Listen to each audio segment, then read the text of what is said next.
My name is Teo Sanchez. I'm Peruvian, working for Practical Action for several years in small-scale renewable energy technologies.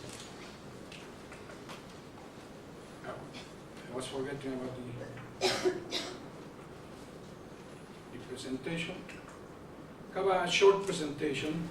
So my presentation is going to focus very much in the small-scale renewable energy technologies, and obviously that's low-carbon energy technologies.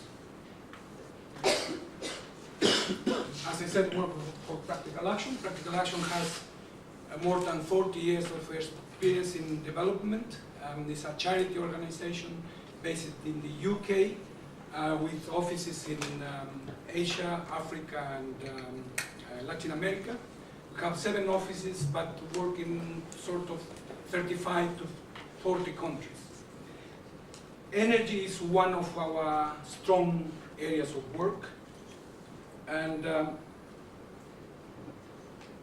now I'm going to refer to 2 basic points, some of the barriers based on our experience, and a bit of the benefits as well at the end. So what do we promote on small-scale technologies or low-carbon technologies? We promote micro-hydro or small hydro. We promote wind energy, solar energy, biomass. In micro-hydro and biomass, especially cook stoves, Practical Action started back in the late 70s.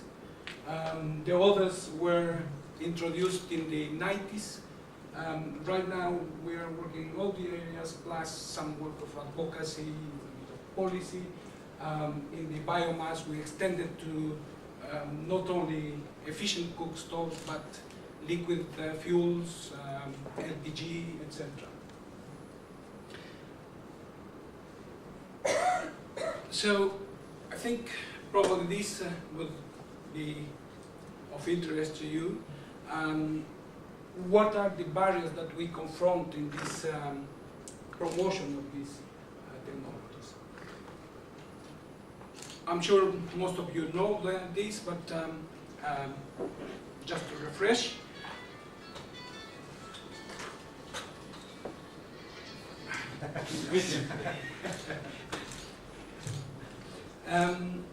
Lack of technology and know-how. That is more or less a regular case in every developing country, and especially in less developed countries. Lack of access to credits. The banking system or the formal credit systems ignore the renewable energy technologies or energy at a small scale, and they ignore because they have good reasons. It's not profitable. Generally, are small projects far away from their remits, and the cost will be very high. So they ignore it for good reasons for them. Generally, the legal framework is not appropriate, and the legal framework goes from use of resources, land property, subsidies, use of subsidies, concessions, etc. There are a range of issues in the legal framework. At local level, more at the household level, I think the most important problem that also Andrew mentioned is the poverty. People in developing countries, those without energy access, are most of the poor, really. Those very poor, those with less than $1 or $2 a day. So that's a big problem for the dissemination of any kind of technology, really. Although I have seen and heard lots of comparison with mobile phones, and in many cases these comparisons say if mobile phones gone so far, why not energy? Mobile phones have the push of the market, why not energy? In my opinion, they're two completely different issues and might not go in the same way. Might need a lot of inputs to have that dynamic. Lack of skills of the people to manage, to operate the systems. Generally, these people are very rural, and they know very well other things like agriculture or cattle growing or other things, but energy is a completely new subject. And I'm sure that even for urban people, for some educated people, sometimes energy is not a very obvious subject. Lack of knowledge of the users about the energy, about the very basics of energy. That's also an issue, and that's sometimes in developing countries it's a reason to play with politics. So politicians can go and just offer energy for votes, and they believe because they don't know how much does it cost and how difficult it is or not. I've seen in Peru when a politician goes for votes and say, if I won this election, the grid will arrive to this village, and the village is 100 kilometers away from the grid, and you say, that's no way, but they will do. So, what practical action does to overcome these problems, these barriers? I have a list of things, not exhaustive, but most of them. One of the things that practical action does is try to build the manufacturing capacity of at national level. I'm talking of the manufacturing capacity of small systems. But that's not as simple as it looks. I mean, it's got its problems. I have another line to explain a bit more. We provide training to engineers and technicians on how to assess resources, how to design a scheme and implement and run, and then they come later to be consultants or design engineers or technicians.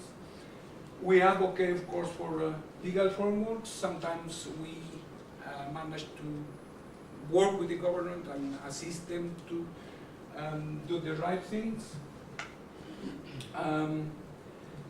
We also work in the credit systems, not extensively, but that's an area that we have quite a few good examples.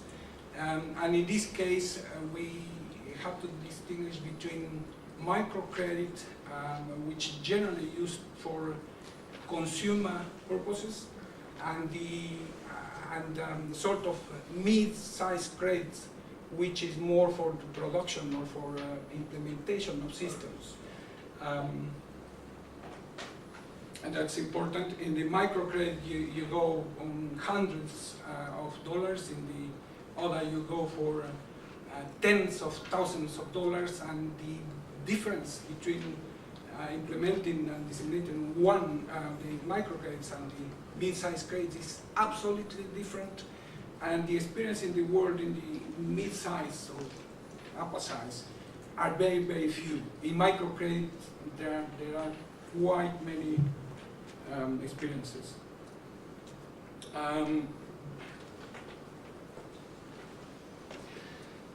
We try to work also in the management issue of the energy schemes. Management, and by the way, in my opinion, is one of the key, or the very key issues on the sustainability of energy systems. If the system is well managed, probably they can come over or they can overcome the issues of failures or payment, bill collection, and everything. But if management is wrong, then everything collapses. So management is, in my opinion, one of the key points.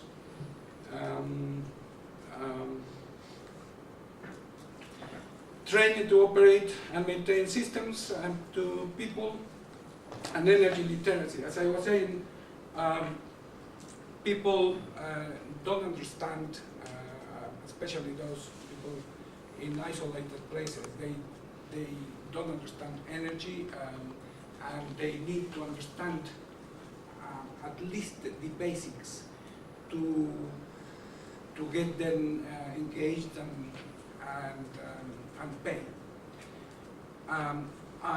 In my experience, in many cases, when we were implementing, for example, small hydro systems, people say, well, if we are not going to buy diesel or petrol, so why should we pay? If the system is going to last so many years, why should we pay? Then we have to make them understand that the system needs to be looked after and has a lifespan, etc., has to be replaced. So I call that energy literacy.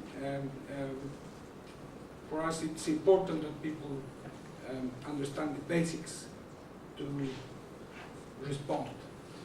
Just to give you the flavor of the sort of technology we promote, we don't promote big technologies. In the case of, as I said, we work in most of the renewable energy areas, but in small scale. In small hydro, for example, we go from hundreds of watts to 500 kilowatts. That is from one family to more or less 2,000 to 3,000 families in rural communities. A 500 kilowatts system could be good for up to 3,000 and even more families. One of the reasons is, as Andrew said previously, is the low consumption of energy. I mean, 500 kilowatts in a rural area could be even for more. I've seen cases with 5,000 to 6,000 families being served by 400, 300 kilowatts machine. And they cope with that because their needs are very basic. You can see different gadgets there, different types. That's because depending on the geographical condition, the type of resources, you also need different types of machines, and we are conscious of that and try to cover all the range. Briefly, I'll refer about the 5 minutes. Right. About wind energy. In the wind energy area, we only cover from 100 watts to 500 watts. In this case, watts. 100, 200 watts is good for a household, for the basic services, lighting, TV, mobile charging, etc. 500 is more for the social purposes, like schools, health centers, etc. Solar PV, we are even in a smaller area, work from 5 watts to 50 watts. So 5 watts, what is good for 5 watts? 5 watts can give you lighting for a couple of hours and mobile charging. And despite that it's very limited, you might see in many web pages that it's going fast. Reason, because lighting is very, very essential. Even the World Bank has his program Light in Africa, which is very much in the dissemination of very small PV systems. This is an example of management arrangement in a particular community. This one designed and tested in Latin America. Now, I go briefly to the benefits.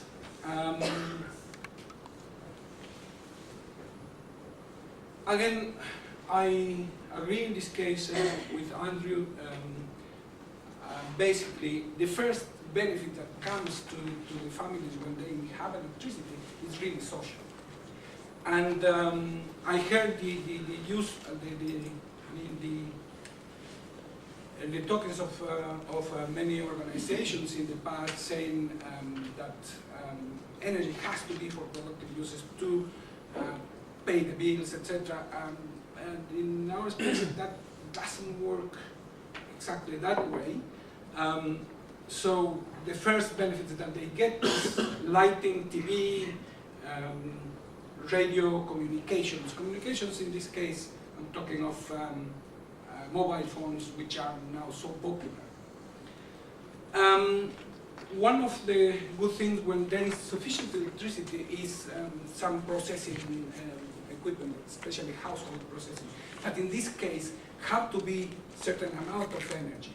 I have to say that, for example, 50 watts solar PV doesn't give the opportunity to process anything at home.